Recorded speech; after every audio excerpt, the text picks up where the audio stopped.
ఒకప్పుడు చిన్న పిచ్చుకలు పొలాల పక్కనున్న చెట్టుపైన ప్రశాంతంగా జీవించేవి. అది రోజంతా గింజలు సేకరించి తమ గూడు కట్టుకునేవి. ఒక వేసవిలో గుంపుగా కాకులు వచ్చి అదే చెట్టుపై కూర్చున్నాయి. అవి పిచ్చుకనును చాలా ఇబ్బంది పెట్టాయి. పిచ్చుకలు తెచ్చిన గింజలను దొంగిలించాయి. వాటి గూడులు కొరికాయి. రోజంతా పెద్ద పెద్ద శబ్దంతో చేశాయి. పిచ్చుకలు బాధపడినా సహనంగా నిశ్శబ్దంగా ఉండేవి. కాకులు నిర్లక్ష్యంగా కట్టుకున్న గూడులు గాలిలో ఎగిరిపోయాయి. అవి వణికిపోతూ ఆకలితో ఇబ్బందిపడ్డాయి. కాని పిచ్చుకలు గూడు మాత్రం బలంగా ఉండటంతో సురక్షితంగా నిలిచింది. పిచ్చుకలు తమ వద్ద ఉన్న కొంత ఆహారం దయతో కాకులకు పిలిచి ఆహారం పంచి తమ గూడు క్రింద వారికి ఆశ్రయం ఇచ్చాయి. అప్పుడే కాకులు తమ తప్పును గ్రహించి పిచ్చుకలను క్షమాపణ కోరాయి.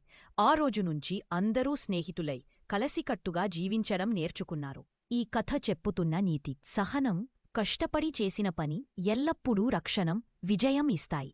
దయతో శత్రువులను కూడా స్నేహితులుగా మార్చవచ్చు.